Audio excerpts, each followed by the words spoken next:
Welcome back to the Project Endure podcast, episode 83. We have myself, Joe Rinaldi, and we have a very, very special guest down in Austin, Texas, Nick Bear. Nick, how are you? Joe, I'm good. Just knocked down a nice 5-mile run with the VPN team this morning and loving it. It's a great weekend. It is a great weekend. The energy here is unreal. It's really great to be back and see a lot of familiar faces and a lot of new faces. Everything's been growing so fast as of late. And I want to talk about the business a little bit, but before we get there, a lot has changed since the last time I sat down with you to talk. So to put it simply, who is Nick Bear? Well, now I am the founder, always have been, but I'm truly living in the founder role of Bear Performance Nutrition right now. Founder of 10 and a half years, now a father and husband, athlete, and honestly, just someone who is looking to reach their full potential in life. And I think now more than ever before, someone who is prioritizing happiness and fulfillment more in my life than other priorities in the past. What does happiness and fulfillment look like to you? Man, I'm still trying to figure that out, to be honest. From a fulfillment perspective, it's my work, my passions, my fitness, my health, my family, being a father, being a husband. Happiness, happiness is interesting because I think a lot of people, if you ask them, are you happy? A lot of people are going to say, yeah, I'm happy. Like life is good. Life is fine where it's at right now. But the more I think about happiness, the more I really ask myself, like, am I truly happy doing certain things? Am I happy in my marriage? Am I happy as a father now? Am I happy as an entrepreneur and business owner? I think we do need to prioritize happiness because I've just finished reading this great book that I recommend. It's From Strength to Strength by Arthur Brooks. And what's interesting in that book is he asks all these high-level achievers, entrepreneurs, business owners, world leaders, athletes, and he asks, are you happy? And through this study, he finds a lot of them are not happy because they would rather spend their life being special or known as special as opposed to happy. So what is happiness? I think it's pretty subjective. There's no objective measure of happy, at least that I know of. And it's something that we're constantly working towards, at least I am, of like this happiness in life. I think a lot of the times we think that we don't deserve to have happiness or fulfillment. And there are moments in time and in life that we have to really just hammer things out, just put in the work day after day after day. But I believe the fear is that, you do this day after day, week after week, month after month, year after year, and you look at your life 30 years later and you realize, did I focus on the wrong thing? So I think fulfillment and happiness are both things that we're constantly working towards and on, but there has to be a level of awareness that you're actually working towards it. Yeah, I read this book a few years ago, Rich on Paper, Poor on Life. And it's a collection of stories. One of the stories is about this woman who every morning would go out to her backyard. She ran a small business. She had a tree house. She would bring her coffee out to her backyard in the tree house and work. And the business started doing well. Someone encouraged her to go find an office space, to hire employees. So she did that. And she ended up with this big company making a lot of money, a lot of people, 45-minute commute. And one day she sat down at her desk when she got to the office and she realized her coffee was cold. And she realized in that moment that she missed just walking out to her backyard in the treehouse and drinking her warm coffee and doing her thing. And it was an interesting story to show that sometimes the things we think we want, the bigger, the better, the more, is not actually what we want when it comes to happiness and fulfillment.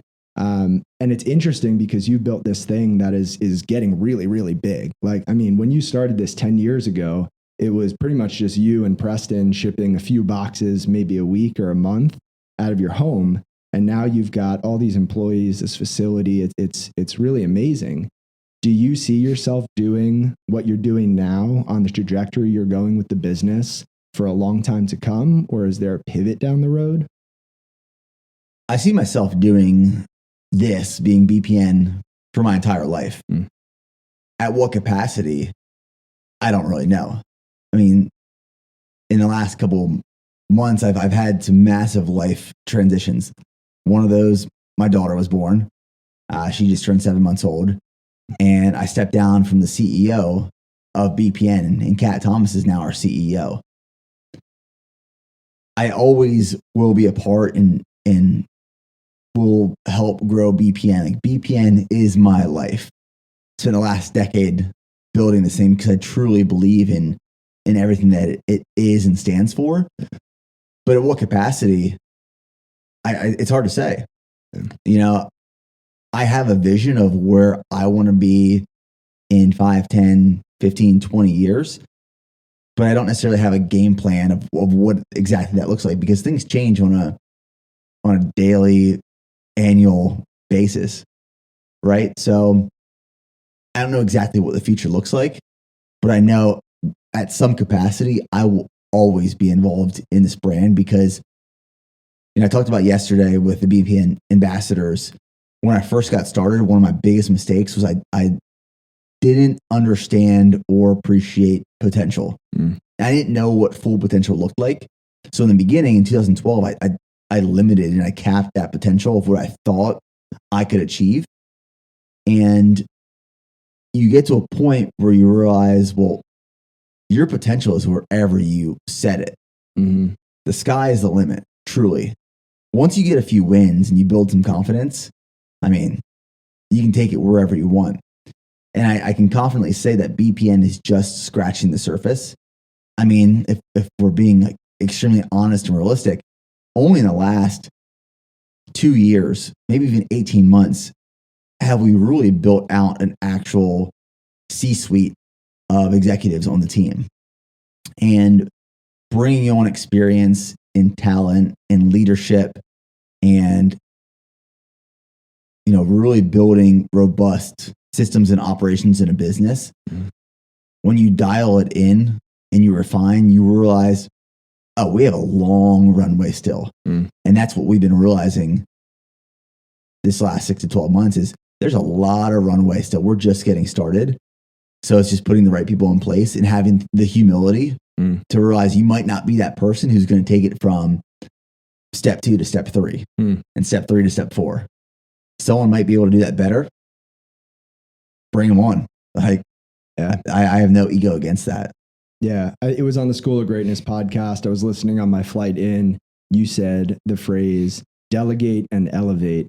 And I thought that was a really nice way to put it. I was curious if you came up with that or you found that somewhere. No, I didn't come up with that. We implemented EOS into the business. We're not fully implemented, but we started implementing EOS, which is the entrepreneurial operating system. If anyone's ever read the book Traction, Traction explains this model, this system. And within EOS, that is just, it's part of that learning in that system is you delegate and elevate, delegate and elevate. As leaders in a business, and as you move up in an organization, if you're trying to constantly do everything, you're not just holding yourself back, but you're holding everyone else back.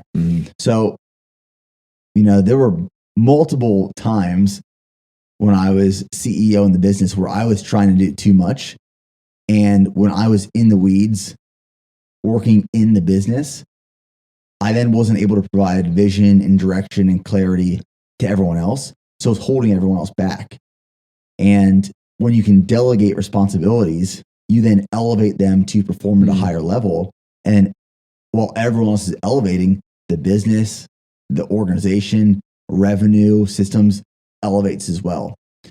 But I think the biggest mistake that entrepreneurs and business owners can make is trying to take on more responsibility, more control as opposed to delegating and elevating. And it makes the biggest difference in a business. I mean, it's night and day. Yeah. And it's apparent through BPN's recent growth. Now, we've talked a little bit about the business, and coming into this podcast, I really want to focus on you, Nick Bear, as the human being.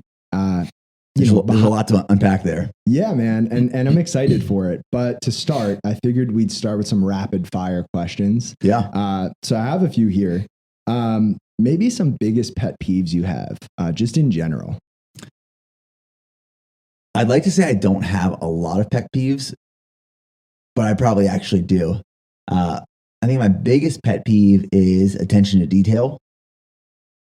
And that's pretty broad, right? But to give some examples, if I walk into the gym after a group of people just got done training in our gym here, we have our facility, and cable attachments aren't put away, benches aren't put away, there's chalk on the floor, there's bands all over the place. That drives me insane, because the way you find something, that's how when you're done, you make it look like that again. So attention to detail in terms of cleanliness and cleaning up, attention to detail in terms of, if you're owning the website, are you making sure you triple checked that website? Does it work? Is it functional? Are there typos? Did you meet deadlines? Like, a deadline is a detail. So attention to detail is like one of my biggest things. I'd say another is just self-awareness. And that's self-awareness is tough because some people naturally don't have self-awareness, but there's this level of just like having and recognizing self-awareness that drives me insane for people who don't. I could go on and on. I'll say the last that I'm going to share is communication techniques, where this is something that a lot of people, myself included, have had to learn through repetition and experience. But if what typically takes you 100 words to say something, if you can say it in 10, say it in 10. Use less and say more. Be clear and direct. I did a podcast with Leif Babin a few months ago, and he's the co-author of Extreme Ownership with Jocko. And one of his big things is just clarity of communication, and then less is more. But you find so many people, especially early on. I mean, I did this as an entrepreneur. I did this on YouTube. I did this on podcast. Where I'd have to say, or I'd want to say something, and I'd hit it once, and I'd circle back, and I'd hit it again, and I'd circle back, and I hit it a third time, and I'm talking in circles, and I'm like, how do I get out of the circle now? I hop on Zoom calls with people all the time, like agencies or just people we're working with, and in the first 20 seconds, I know what question they're asking, but they go on, just add context and reiterate for another 2 minutes. And I'm pinching my leg under the table because I'm thinking, I got it. I know where you're going with this. Just stop. So that's my third pet peeve that I'd share. Yeah. On that last one, I don't know. Have you ever watched The Office? Oh, yeah. Kevin Malone. If I'm going to quote him directly here. Why say many word when few word do trick? Right? Just to the point. Yeah. And then to your first point, I'm a big shopping cart guy. My wife, if she's listening to this, I hope she is, she'll roll her eyes because every time we're at a grocery store parking lot, I'm the guy who's going out of his way to put the shopping carts back that other people left out of the corral. Oh, that drives me insane.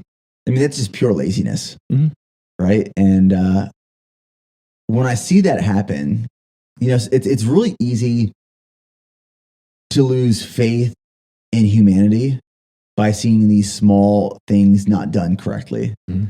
And through watching that and experiencing that and losing faith in humanity, it's really easy to think everyone's lazy, right? Like, how do I even fix this?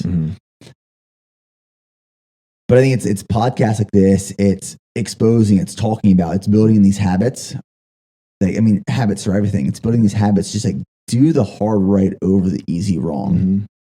And as small as it may seem, just put a shopping cart away.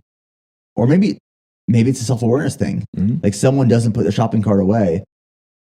It's really easy to just like watch that happen, maybe pick it up after them, but it's hard to confront them. Mm-hmm. Hey, sir, like, you know, you actually left your shopping cart here. It goes over in this carousel over there.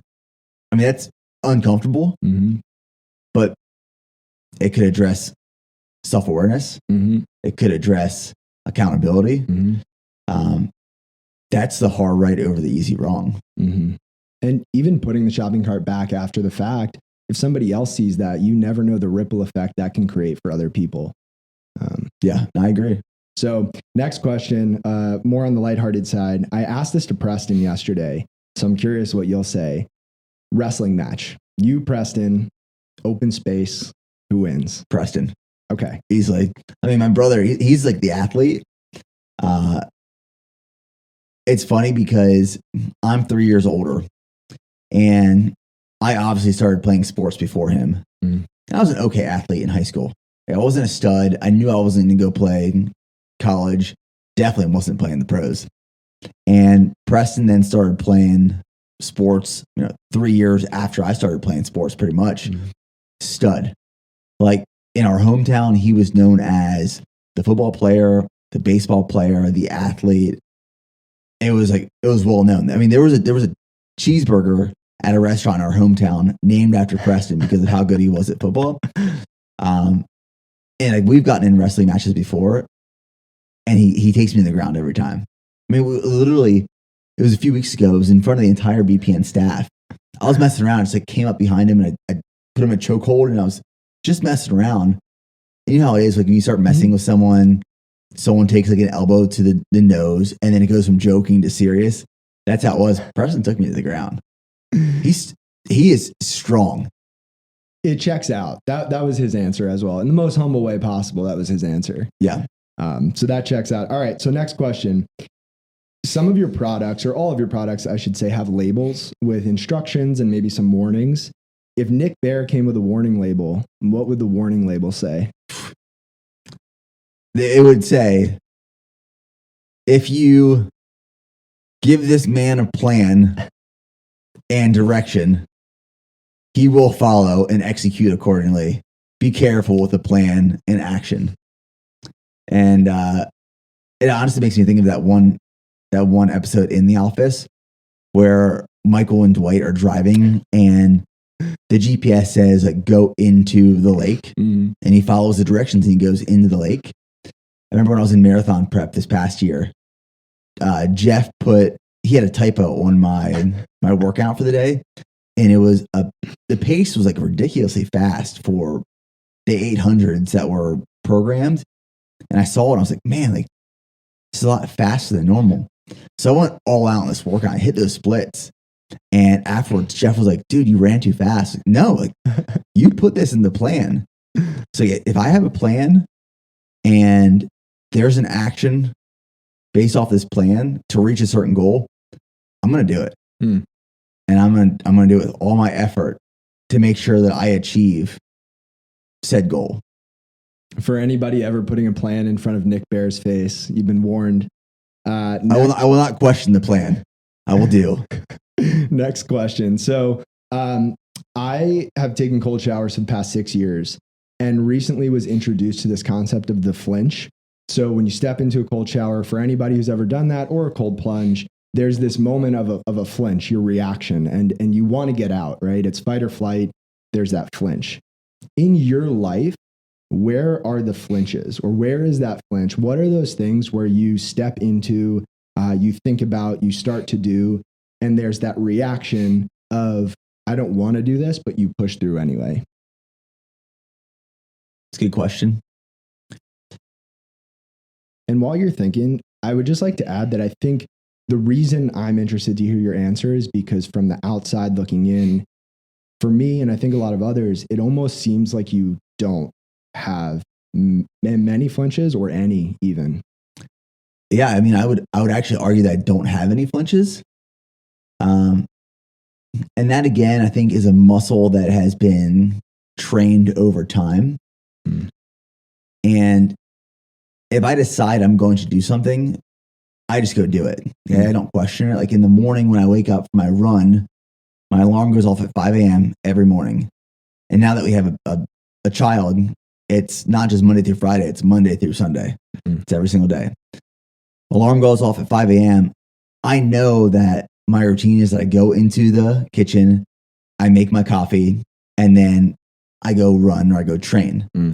And it could be downpouring rain and 30 degrees, or it could be 110 degrees. I'm going to go do that regardless. And there's never, unless I'm hurt or sick or injured, there's never a flinch. It's just, I know I'm going to do it regardless if I want to or not. There's a lot of mornings where I'm like, I don't feel like doing this, but I still do it. There's not a flinch. I would say, I don't know if you would consider this a flinch, but now that I am a father and now that I have a daughter and I'm prioritizing family more than ever before, there is a flinch in terms of the decisions I make, because I now know that, and I'm not perfect at this. I'll put that out there. I'm not perfect at this. I'm trying to get better. My wife will agree with this. But before Charlie was born, and even when I was like just married, if there was something I wanted to do, I was going to do it. If I wanted to train for an Ironman, I'm training for an Ironman. And I'd say, Steph, I'm sorry, but like, I'm doing this for the next 4 months. There was never a conversation. I was really bad at that early on. I'm trying to get better, but I'm still not perfect. And where I'm going with this is now when there's a decision to make, I can't be selfish, and I recognize that. There are repercussions to my decisions. So if there's something I want to do and I've committed to it, I still have to ask myself the question, how does this affect my wife? How does this affect my daughter in my time with them and being present? And that's what's like really changed my life in the last 7 months. And still trying to get better, still learning, do this. But I think having a daughter, the greatest thing that I've learned and recognized is I cannot be selfish with my time like I used to. That's what makes me add that layer of really deciding, should I do this or should I not? But before that, it was, I'm doing it. I'm doing it because I said I'm doing it. I don't care what else, I'm doing it. But I'm learning now. You know, it's interesting to hear you talk about it that way, because objectively, if you step back, hearing you say that your wife and your daughter come first and that they're your priority makes a lot of sense. Yet it sounds like it's still hard for you in many ways to take that thought and intention and 100% put it into action right away. Is there a fear that keeps you from doing that? Is there a fear of not doing enough when it comes to the business, when it comes to your fitness, when it comes to everything you have going on outside of the family? Like, what is the resistance that actually causes the flinch if you dig deeper? It's a really good question and very well recognized.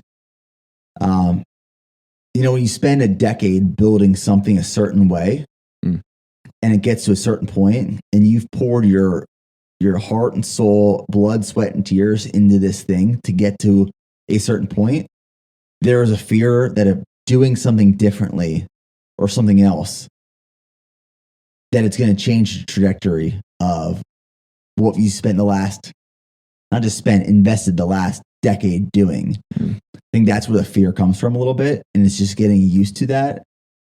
I don't know if it's necessarily the actual action of not keeping that foot on the throttle or the perception of not having that foot on the throttle the entire time.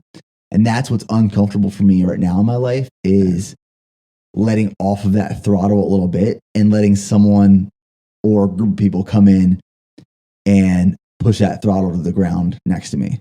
I think that's where the fear and the flinch comes from a little bit, because you don't want to let off. It's this very interesting time in my life, because you don't want to let off the gas at all on what you've been building for the last decade. But you also know that if you don't let off the gas, you're going to hurt the people that are closest to you. So you're trying to throttle this actual throttle right now to benefit everyone. And that's tough. And it's not clean and it's not perfect and there's no blueprint for it. And anyone who tries to tell you there is a blueprint for it, they're probably trying to sell you something, because it's just navigating these transitions in life. I've been reading a lot about life transitions recently. One from the book From Strength to Strength, and I'm also reading Life is in the Transitions. And it's interesting because in the last maybe 90 days, I thought I was going through a quarter life crisis. I thought I was losing my mind. And I was trying to really just like figure out, okay, what's going on right now? Why am I feeling this way? And then I quickly realized I'm not going through a quarter life crisis. I don't know if a quarter life or midlife crisis even actually exists. It's that transitions happen in our life. And I just went through two massive transitions. One, I became a dad. Now I have a daughter. And then I removed myself from the CEO role, hire a CEO. So two massive transitions in my life just happened. And I'm feeling the life quake of those two things. And I'm just trying to grasp, okay, what's next for me? How does life look now? And how is it different than it was than the previous 10 years? Yeah. And so it's such an interesting time that, I mean, as I go through it, I also want to share what I'm learning. Yeah. Because I'm assuming that other people are going through something similar. There's so many different life transitions. I mean, you have marriage, you have divorce, you have kids being born, you have kids dying, unfortunately. You have illness, you have loss, and new jobs and promotions and getting fired. And I mean, there's a lot that goes on. And it's navigating that transition to figure out, what's next. Because sometimes transitions aren't bad, but they actually pivot part of your life and put you on a whole new trajectory that helps you achieve more happiness and potential and fulfillment. Sometimes it's a blessing rather than a curse. So it's recognizing that, but that's what I'm currently navigating in my life. I appreciate you sharing that. I can relate to it in a big way. You and I talked the last time about our honeymoons. You were training, was it an Ironman you were training for on your honeymoon? I was training for an Ironman, yeah. Yeah. And I was just unable to relax because I was about to quit my job. And, the aspect of balancing a relationship, a marriage with a business, and now for you with a daughter, for me with a puppy, very different, but challenging. I mean, having a puppy is challenging, man. Like, I'm telling you, when we got our first dog, you're instantly like, what did we just do? You have regret. You're thinking, we just messed up. You can compare a puppy to a child. Like, I get it. I've been there too. It's tough. Yeah. But the thing I keep coming back to is this image of a waterfall. And when a waterfall hits the surface of the water below, it's violent. It can be overwhelming. It's chaotic. But as that water spreads out away from the source, it gets calmer. And I think a lot of life transitions feel like that, where you're at the bottom of a waterfall. Things are chaotic. It might hurt. It might be scary. You might not even be able to see your way out of it or what's next. But as time passes, as the water flows away from the source, it becomes more calm. And you can't see a reflection in chaotic water. It has to be calm, it has to be still. And sometimes I think we need that time to just wade in that uncertainty to figure things out. And that's a really hard space to be in. That's very accurate. And I love that analogy, because what happens typically, and I do this as well, is when there's chaos and uncertainty, especially as people who are like doers and fixers, you're like, okay, I'm doing the research. I'm making a plan. I'm going to buy this is my new routine. I'm going to fix this. Like, we're going to get back on track. So you react and you implement this brand new plan that then shakes everything else up, because it's so hard to sit back and just like reflect, make a plan, and then slowly, like, okay, let's follow this path and see where it takes us. I love using like the analogy of, like, if you think of a battlefield and say there's a platoon going to, attack this building. And when you're on the ground and you're in it, you get close to this building, something blows up, there's an explosion, there's fire, there's smoke, there's gunfire. It's purely chaotic, and you're trying to get your bearings straight. And you're looking around, you're trying to think, okay, like, where do I move people? Do we need to move back? Do we need to move forward? Do we need to take this building? But what happens is, like, you throw an aerial asset, a bird in the sky, someone's up above painting a picture of what's on the ground. All right, this platoon, you are 100 meters from this platoon, and there's enemy contact 100 meters to your north. There's an empty building that you can occupy there. When you just like take a step back and you have this perspective from above, you then can maneuver and communicate appropriately because you're being proactive rather than reactive. That's tough. It's like it's so much easier said than done. Yeah, a lot of the work I do is coaching, and I say that because a lot of the work I do within coaching is helping people through life transitions. And one of my favorite quotes from Les Brown is, "You can't see the picture when you're in the frame." And to be honest, a lot of what I do is helping people see the picture from outside of their own frame. And it's really not anything I'm doing. It's listening, it's sharing back to the person what I'm hearing from their life and giving them space to reflect and reassess. And it's so powerful. But I agree. I also want to share a quote from Haruki Murakami that I brought on life transitions, but also just hardships. And he said, "And once the storm is over, you won't remember how you made it through, how you managed to survive. You won't even be sure whether the storm is really over. But one thing is certain, when you come out of the storm, you won't be the same person who walked in." And I feel like that's what a lot of life transition feels like, is a storm. Yeah. You're just trying to navigate it. Yeah. It's tough. Yeah. It makes me think of the book, The Power of Moments, which I'm a huge fan of. And, if you ask someone to reflect on a chaotic moment in their life, and say, for example, someone goes through this chaotic moment in life, and at the end of it, they came out a better person. And you ask them 5 years later to reflect on that chaotic moment, they're going to remember, like, oh, that changed my life. I came out like this new man with this new perspective and this new just like purpose that I was driven by. But they're not going to remember like that one Friday night when they were crying, and the next night when they were fighting with their wife. But they're going to remember the big picture perspective. But it's all these little moments in between that lead to that outcome. Yeah. So speaking of storms, I want to get into really the heart of this podcast, which we've already been talking about, which is just hard things. I want to ask you, what is the hardest thing that you've ever had to handle in your life that you didn't get to choose for yourself? I would say probably losing my mom to cancer. Yeah, that was like probably the hardest thing because most of the hard things that I go through, I choose, right? Fitness challenges, marathons, ultras, Ironmans, the military, Ranger School, building this business. I mean, between those three categories, I've been challenged pretty significantly. But my mom getting cancer and passing away was that one thing that I didn't get to choose that was extremely hard, but also rewarding at the same time. Now, I'll go back to, I'll really hone in on that for a second. 6 months ago, I wouldn't have said it was rewarding.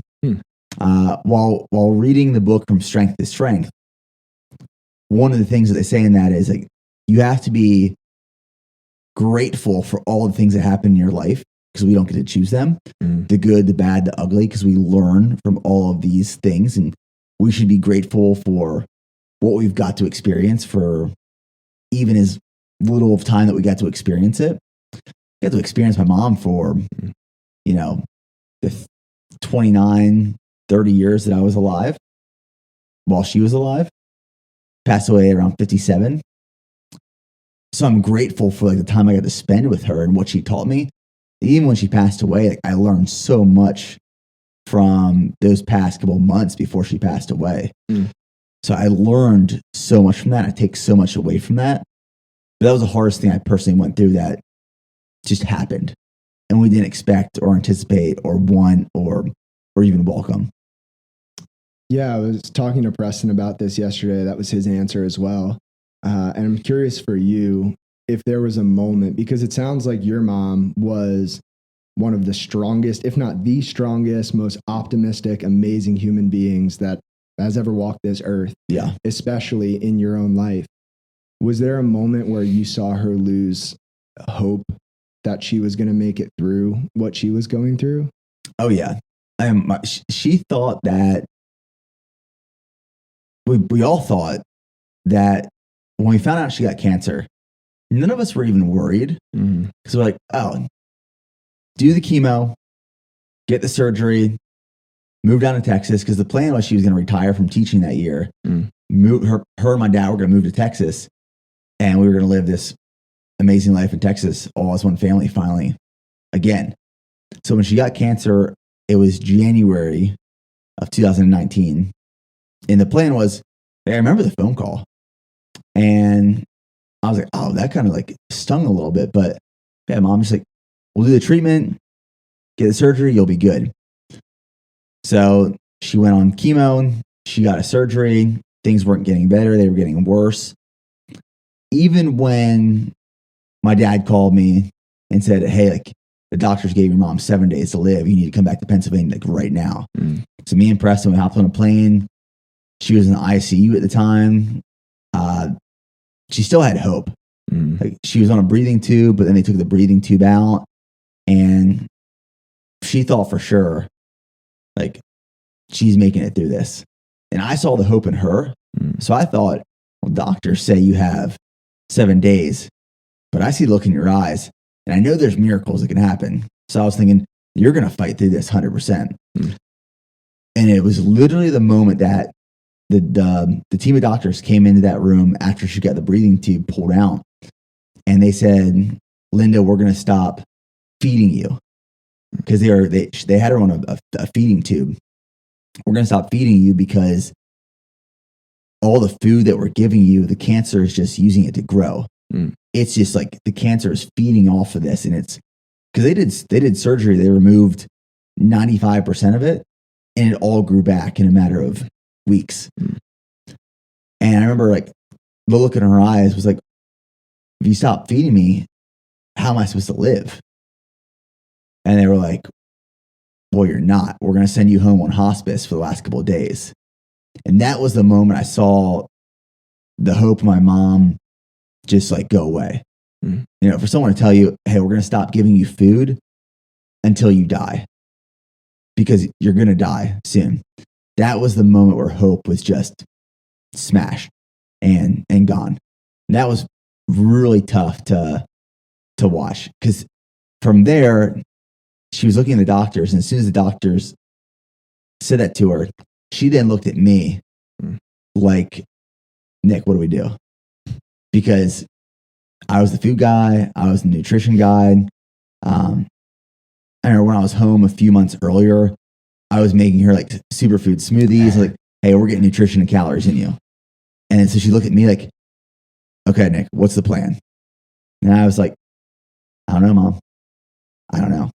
So that was tough. Those last couple of days in the hospital and then hospice were brutal. It's so hard for our whole family. And it happened in the house we grew up in. So I really have no like desire to go back to our hometown. I don't want to go back and say that house anymore. It's like, it was just a weird time of life, but tough. Was there anything that your mom wanted you to know in those last couple of days, knowing that she wasn't going to be around to watch the rest of your life unfold here on earth? I'm sure she's looking down on you. is there anything she wanted you to know and carry on with that she told you? Yeah, she said, if you ever want to see me again, you have to believe in God. And then she gave me this Bible, and in the Bible it said, teach your children to love the Lord. And that's what she passed on to us. My dog, unfortunately, got a hold of this Bible and chewed it up. So like only half this Bible is left. Freaking dog. But that was the one message that she left with us. So me and my wife, we weren't married at the time, but we were planning on getting married months away from then. So we did a small ceremony in the living room. I think it was like 2 days or a day before she passed. Mm. So my mom got to see us get officially or unofficially married. Mm. But she was there for that, and it was great. And I think that was really hard for her at the time. It's hard for all of us, but that's when, after me and Steph got married in that room next to her, she kind of looked at us and said, man, I'm really going to miss you guys. So like seeing and hearing that and realizing, okay, she's not going to be a part of our life after this was tough. And now that we have a daughter and she would have been a grandma, I think that's even harder. If there was anything that you could tell your mom now and just like share with her and she was listening, what would you want to tell her? She did a great job.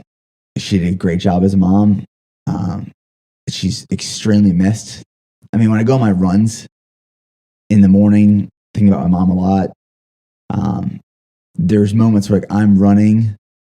You know, running for me provides so many highs, but I'll run and I'll listen to worship music sometimes. And that's where I literally feel like my mom's like right next to me.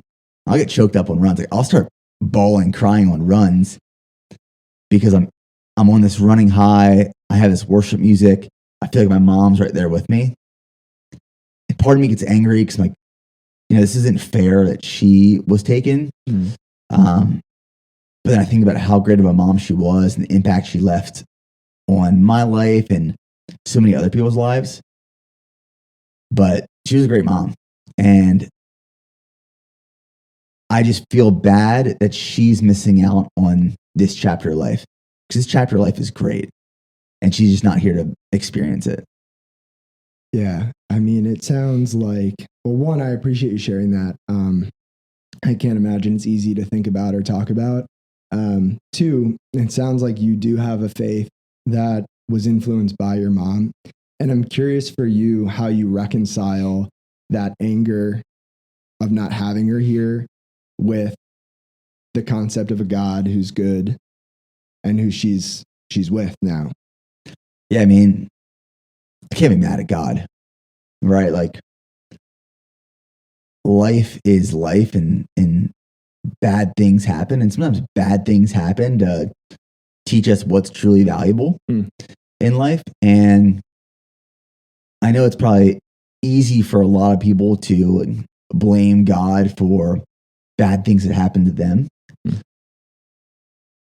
but there are worse things that happen to a lot of other people. Mm-hmm. And I'm grateful and fortunate to have been raised in a good home with good parents in the United States, with safety and security, and live the life that I've lived. I'm extremely grateful for that because a lot of people can't say the same thing. But losing my mom was tough. I've never blamed God for that. That has actually made my faith stronger and never made my faith weaker. Mm. But it has put in perspective of what's important and what to value and how quickly you can lose it. So you need to appreciate it. Yeah. Yeah. That's well said. We'll move on to the next question. You alluded to this. You've done some really hard things in your time. Last time I was here, I mentioned the Man in the Arena quote from Theodore Roosevelt. It was too long to look up and to read at that time, but I have it here. So I'm going to read it. Give me about a minute, and then I'll ask you the question. It goes, "It is not the critic who counts, not the man who points out how the strong man stumbles or where the doer of deeds could have done them better. The credit belongs to the man who is actually in the arena, whose face is marred by dust and sweat and blood, who strives valiantly, who errs, who comes short again and again, because there is no effort without error and shortcoming, but who does actually strive to do the deeds, who knows great enthusiasms, the great devotions, who spends himself on a worthy cause, who at the best knows in the end the triumph of high achievement, and who at the worst, if he fails, at least fails while daring greatly, so that his place shall never be with those cold and timid souls who neither know victory nor defeat. You've stepped into the arena so many times in so many different ways, in so many different areas of your life, over and over and over again.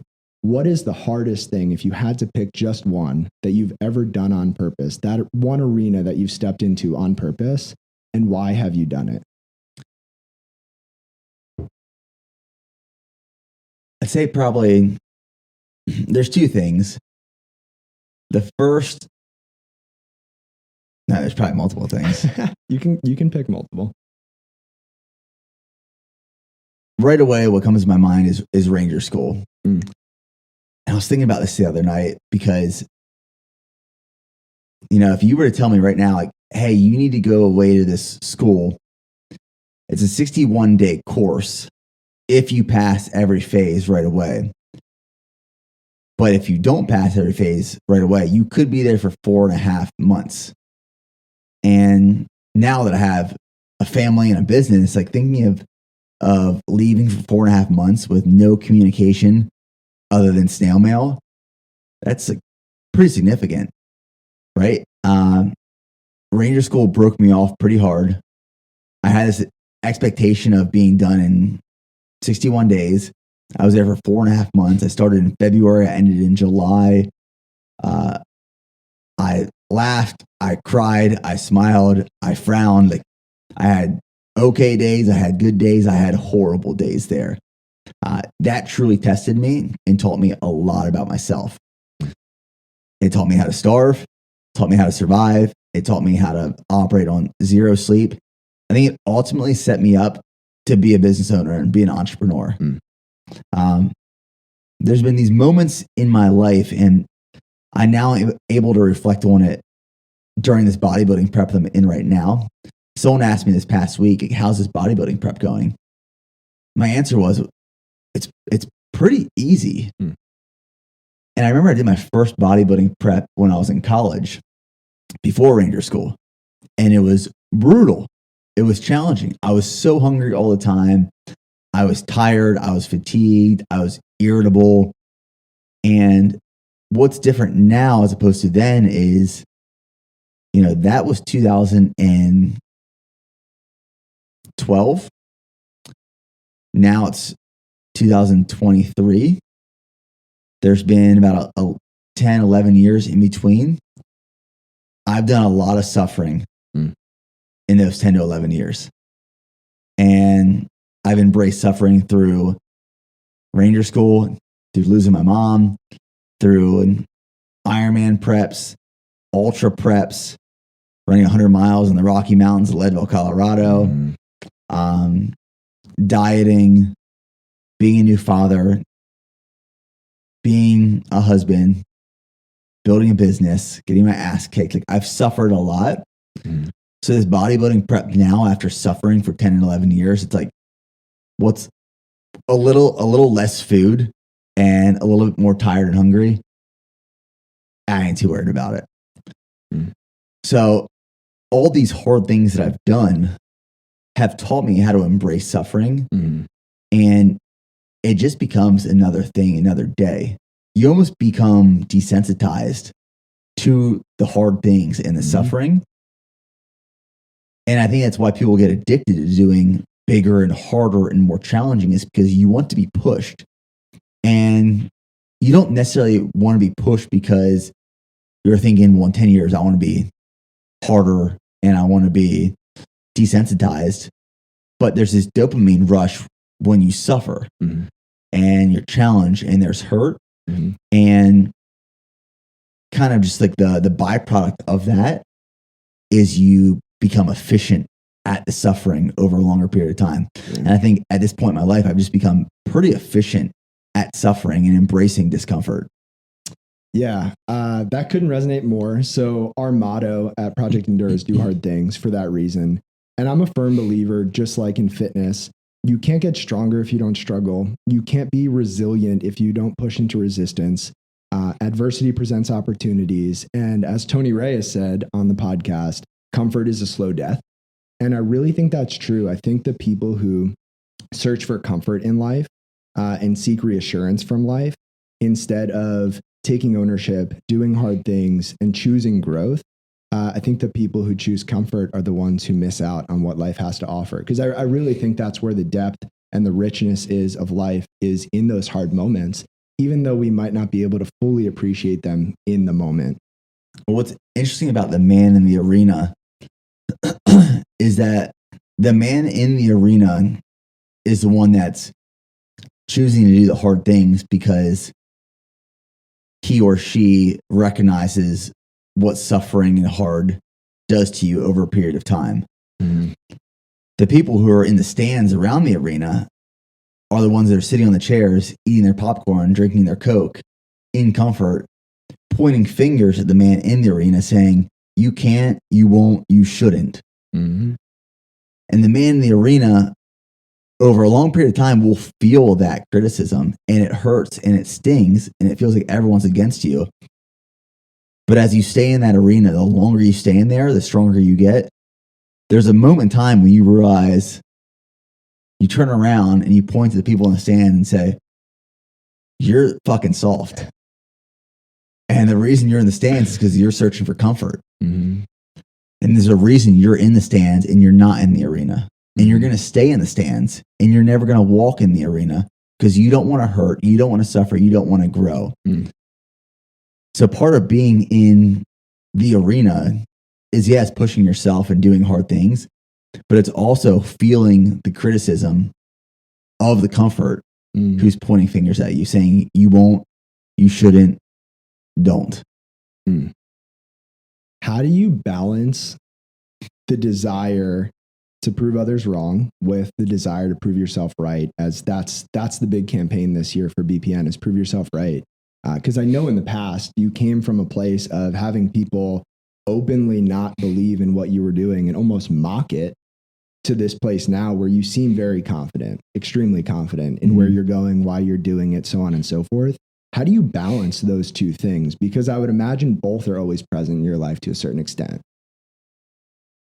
Yeah. I mean, early on, I would very easily be persuaded by people telling me, you won't, you shouldn't, you can't. And it was, well, I'm going to prove them wrong. Mm. So then I started focusing on things that I didn't actually want to do. Mm. I would do things or work towards things that I wasn't passionate about, but it was, oh, you say I can't? Watch me, I will. Mm.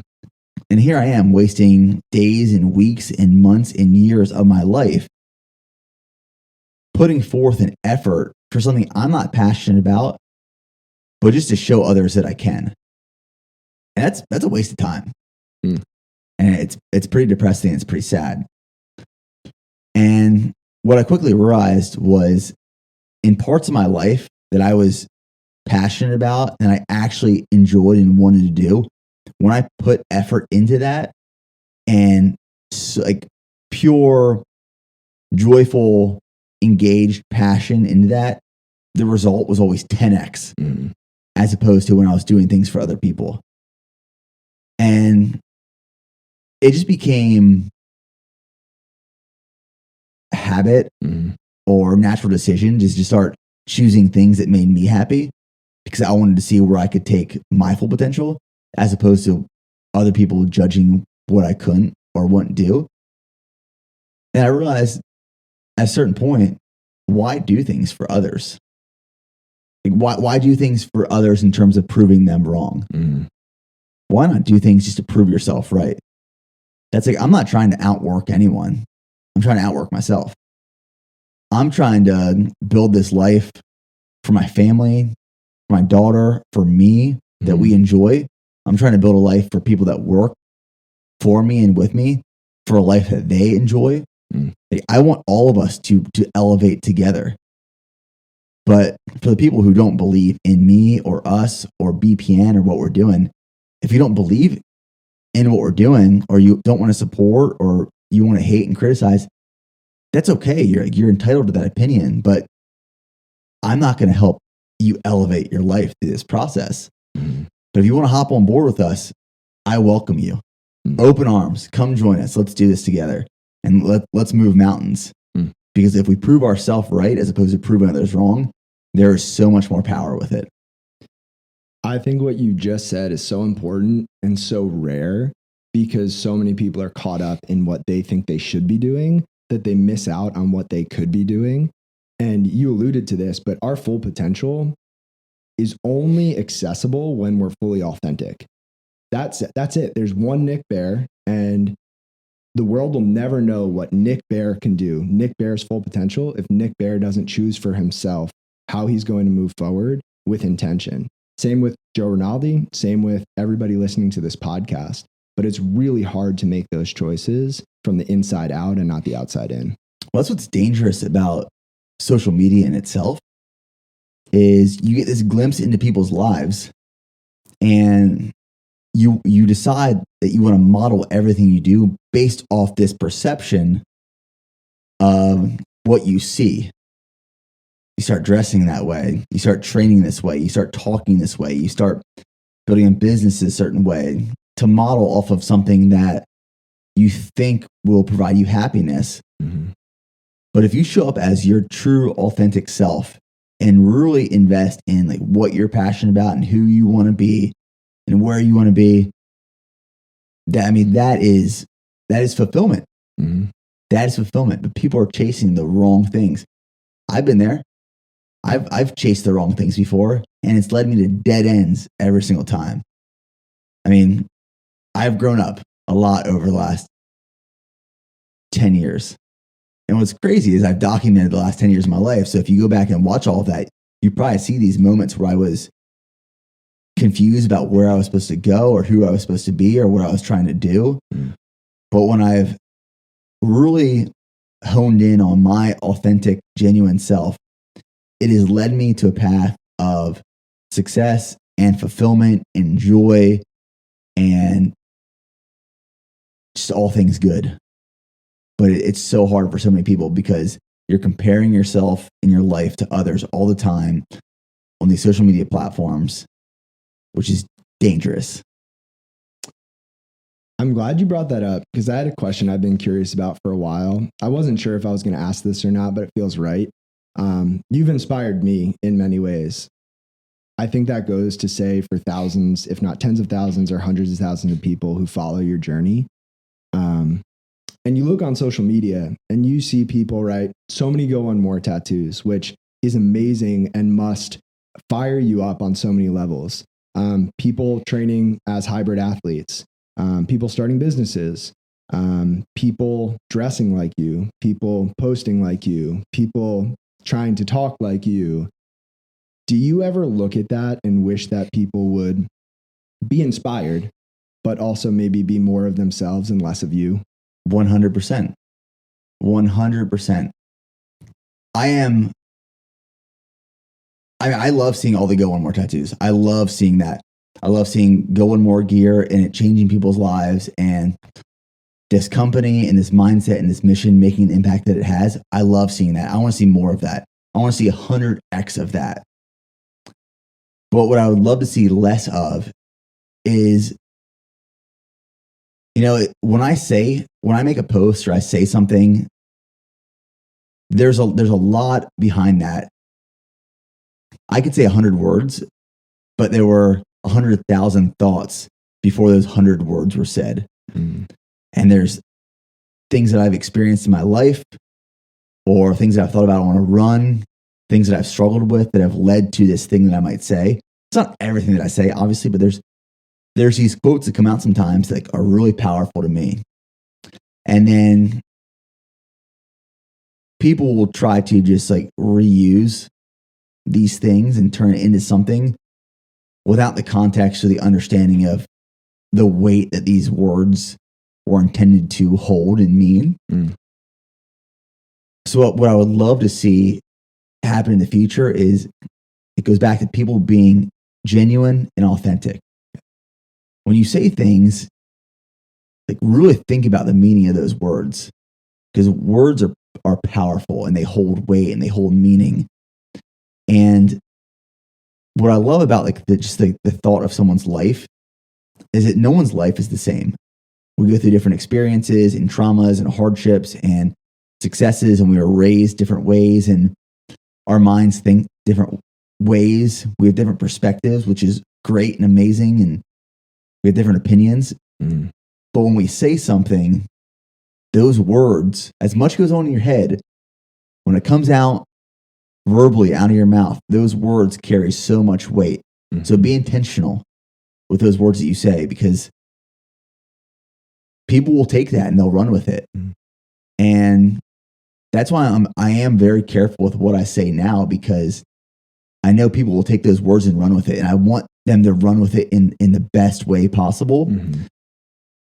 And I try to provide as much context around some of the words that I say now, because Mm-hmm. I want people to understand why, how, when to use them. Mm. But yeah, I would hope, if there's like one thing that I could really instill in people, it's be more authentic, be more genuine, be more you. Because the world needs more of you. They don't need more of me necessarily, but like be more you.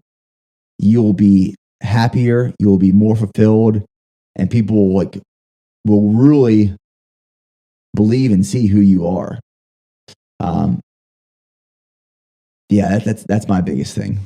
Yeah, I appreciate your answer there, because I think it is easy to just echo things rather than to digest them, internalize them, and kind of then process that with your life experience, your perspective, maybe some other things that you're going through in life and thinking about, and then spit out something that is thoughtful, purposeful, intentional, and you, rather than just the echo.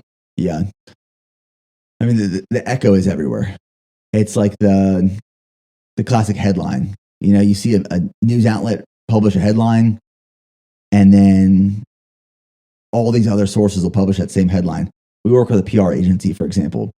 We'll do a press release, and all these media outlets will pick up that press release and share it, maybe with a little bit of a twist.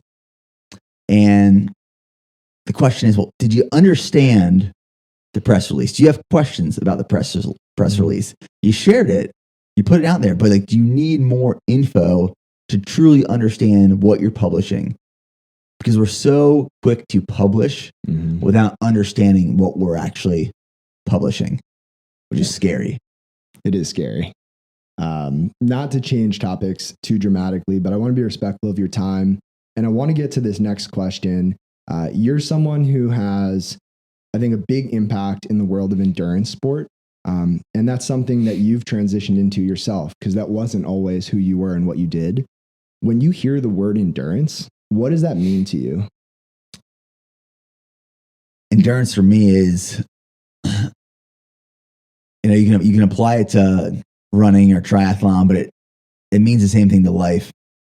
Where when you build more endurance, the goal is to hold a faster pace for a longer period of time, duration and intensity. It's like my goal with endurance training is I want to break it down in a marathon. If I'm trying to build my endurance in a marathon, it's 26.2 miles. If my endurance is improved, I can run 26.2 miles faster. It's the same duration.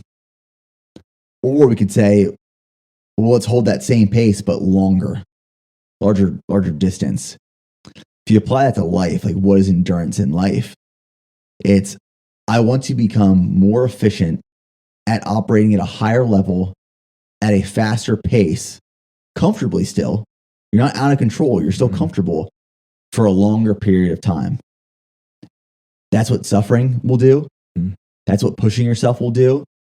You know, my life has changed significantly in the last couple of years, where when I first got started, it was me by myself and Preston and Joe building this business. The business was smaller. We had less responsibility. We had less stressors, but it was very overwhelming. And every year after that, we've taken on more responsibility. Revenue has increased. We have more employees. We have more overhead. We have more customers. And while responsibility has increased, the level of overwhelming necessarily hasn't, because I've built endurance. And then throw a family, a house, more employees, more customers, more space, more overhead. Responsibilities now are pretty insane when I think about it, what I'm responsible for. But my level of stress and overwhelming is not significantly higher because I've built endurance through all of this.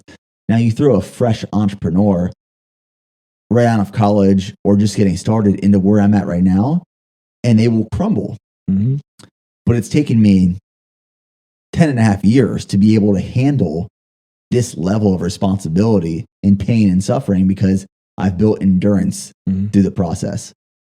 That's what it means for me. I love that answer. It's almost like if you throw a kindergartner into high school calculus, right? There's no shot there. But when you're in kindergarten, first grade, second grade, like the homework is challenging, the schoolwork, the concepts are challenging. And then you move on to third grade, and what was once hard is now easier. And you continue to grow your capacity. But it only comes through struggle, through work, not only through education, but through training. I was listening to a talk the other day, and the speaker was discussing the difference between education and training. And he said, most people don't understand the difference. But if I say to a parent, we're going to put your child in sex education, or we're going to give your child sex training, there's a huge difference, and you understand the difference right away. And I think what you're doing is a lot of learning by training, a lot of learning by doing, right? You can read all the books you want, you can do all the research you want, but until you actually do those things and expose yourself to those experiences, you're not maxing out your growth. It's the stimulus. And that's how I see experience is, I can study theory and I can learn based off of theory and knowledge and mentors and books and podcasts. I can learn a lot, but it doesn't necessarily move that stimulus meter. As soon as you jump in the water and you experience and you get punched in the face and you feel that stimulus, that actually hurts. I can actually feel pain from this. Well, the next time you get punched, it hurts a little bit less. The next time you get punched, it hurts a little bit less. And that stimulus, the more it's applied, the less it hurts, or the less it affects you. And it just becomes the norm after a certain period of time. That's growth. Like stimulus is required for growth. Yeah. Struggle is the stimulus for strength. Yep. So as we wind down, I have one question I ask everybody at the end, but I have a question I'm going to ask you first before that question. So you have your daughter, Charlie, and let's fast forward. I'm sure this is every dad's, it's uncomfortable to think about in some way, but you fast forward, she brings home her first boyfriend to meet you, right? And you can sit down with this guy and you can give him any life advice you want. And you essentially can talk to him and help him try to become the man you want for your daughter, the type of stand-up guy that you want her to be with. There are so many people listening to this podcast, to your content, etc. What advice would you give to all the young men out there just to be good people, not great in fitness, not great in business, but just good humans? I actually had a similar conversation with my wife the other night about this. And I think you have to treat your family like you treat a business. And let me provide context into that. If you think about how you build a business, the larger you get, you need a foundation in that business. And that foundation is a mission, a vision, and values. And everything you do, you hire, you fire, you make decisions, you grow or not, they're based off of that mission, vision, and values. It provides you clarity. It provides you a set of rules. It provides you guidance. I think you need that same thing in a relationship. You need that same thing for yourself. Because if you don't have those things, Like, how are you making decisions? Is it based off your gut? Like what is your personal mission, vision, and values? What is your family mission, vision, and values? And Steph and I were talking about this. Like, faith has to be one of our values. It has to. Like, that has to be part of the foundation, because when things get challenging and difficult, we need something to lean on. Happiness needs to be like our mission. Like, our mission for our family is to be happy. And like, we make decisions whether this will provide happiness or not. And if we make so many decisions that lead us in a path away from happiness, well, guess what? We're not going to be happy. So I would talk to this young man. I'd say, like, what is your mission right now? Not your life's mission, but like, what is your mission right now in life? Like, are you trying to get into a certain college?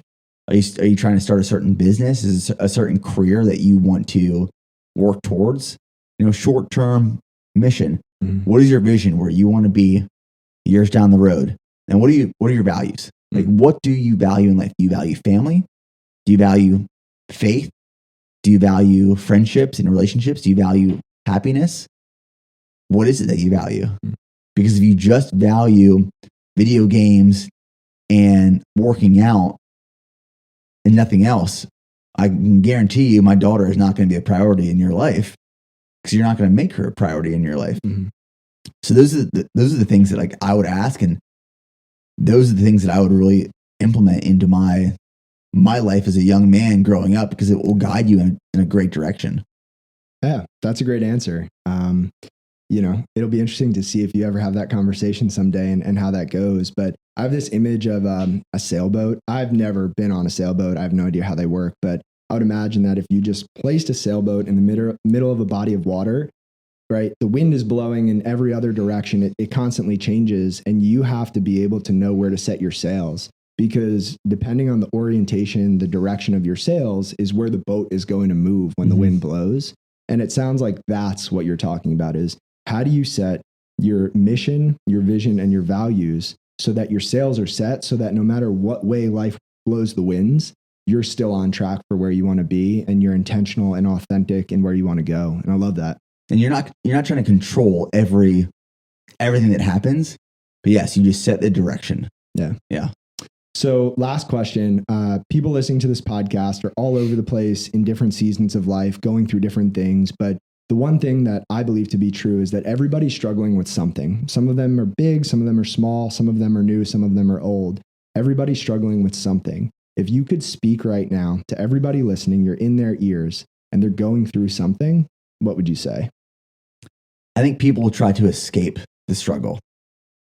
And I think of the movie Click all the time with Adam Sandler, where it's like he wants to escape the struggle to get to where the grass is greener. And I think we all in our lives, like, I just need to get to this next chapter. Once I get to this next chapter, things will be better. Then you get to that chapter and you think, well, this chapter is good, but this next chapter is going to be great. I'm going to make more money. I'm going to have a better life. I'm going to be more fit. Let's just get to that chapter. So, in Click, he fast forwards through all these phases and he misses his entire life because he was trying to get to the certain point. And trust me, I do the same thing. If I had that remote, I'd probably be 30 years from now too. I'm trying to fix this myself. And we're constantly looking to get out of the struggle because we think the next chapter doesn't have the struggle. But I bet you it does. In this book I'm reading right now about transitions, it talks about how every 12 to 18 months we go through a pretty significant life transition. And there's about 52 possible transitions that we could experience, big or small. So my challenge to the listener, to the audience, is truly embrace where you're at right now in life, whether you're struggling a lot or whether you're struggling a little, or maybe you're not struggling at all right now. But embrace where you're at right now. Be present in this moment and try to find something good about what's happening right now. Try to find the good. Don't focus on the bad. because I can tell you, like, with every chapter and every next step, there is some sort of struggle. And the truth is, this next chapter for you might be harder than the one you're in now. So you might get to this next chapter and say, oh shit, take me back to chapter 17. But each chapter in every part of life is going to have some sort of transition and struggle. So it's better to find happiness in the one you're currently in, and then accept and move on, and accept and move on. And that's just life. And that's how we're going to experience life. But if you try to skip the struggle, you're going to fast forward through your entire life. Yeah. I mean, there's not much to add there. I will just say, I think I'm guilty of looking for happiness up ahead and missing out on the truth that the only place you can truly be happy is actually right now, because that's all you have. So I'm working on being where my feet are and trusting that I have everything I need right now.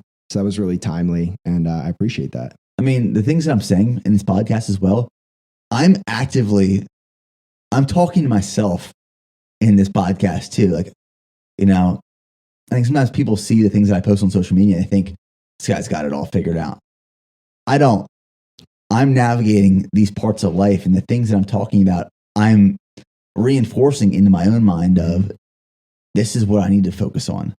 This is what I need to embrace. And I don't know if it ever gets necessarily easier or better, but we learn how to adapt, and we learn how to deal with, and we become more aware of what we're going with and how to handle it. Yeah, I agree with that. Well, Nick, I appreciate this a lot. I know the people listening really appreciate it. If people want to follow your journey, follow Bare Performance Nutrition, learn more about everything going on, where should they do that?